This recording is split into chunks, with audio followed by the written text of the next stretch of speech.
Hello, Wilson families. Today I'm going to go over the part of our Start Strong, Stay Safe plan that specifically covers our isolation procedures that are related to COVID-19. So this section is going to be quite a bit longer, but I know this is a section that everyone has a lot of questions over in this plan. So if a student or a staff member displays symptoms of COVID-19, then the school nurse will provide a clinical assessment to determine if and when a student needs to be sent home.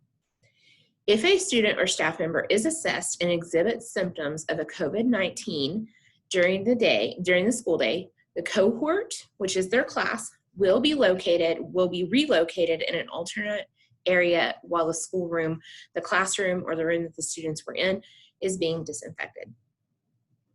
Any individuals who themselves either A, have a lab confirmed test to have COVID, or B, they are experiencing symptoms of COVID-19, which we'll cover in a different video.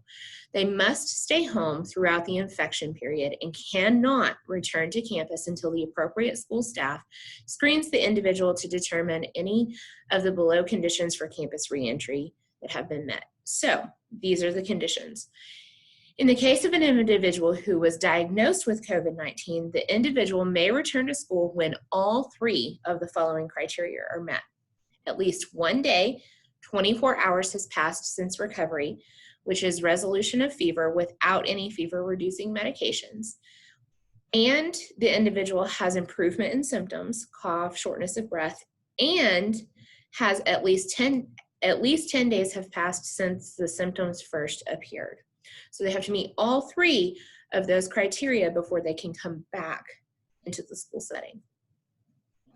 In the case of an individual who has multiple symptoms that could be COVID-19 and who is not evaluated by a medical professional or tested for COVID-19, such individual is assumed to have COVID-19, and the individual may not return to the campus until the individual has completed the same 3 steps set above as the criteria we've already covered.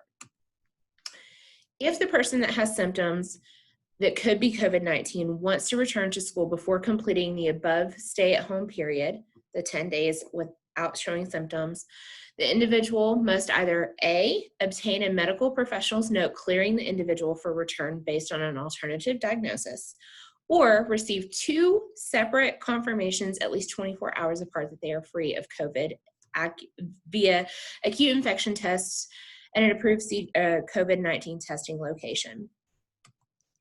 Students or staff who come into close contact within 6 feet for 15 minutes or more while not wearing a face covering with a lab-confirmed case of COVID will be asked to self-quarantine for 14 days and should contact the school for meeting the return to school criteria. District communication will be provided to the staff and students who came into contact with anyone who tests positive for COVID-19. Pampa ISD will immediately sanitize all areas that had exposure from someone who tested positive.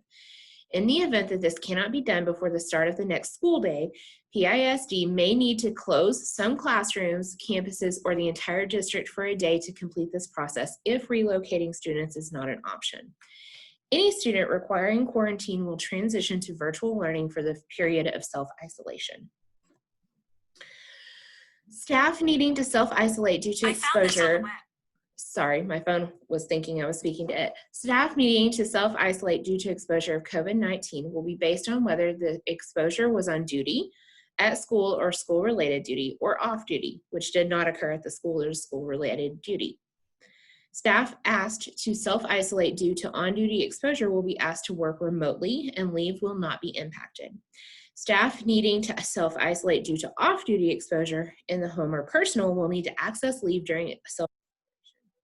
A positive diagnosis of COVID-19 will qualify staff for emergency paid sick leave available through December 2020, which gives access to 2 weeks of additional leave for employees. Thank you so much for this presentation. I hope I answered some of your questions of what's going to happen if you or your student or a staff member are exposed or have a lab confirmed COVID-19 test.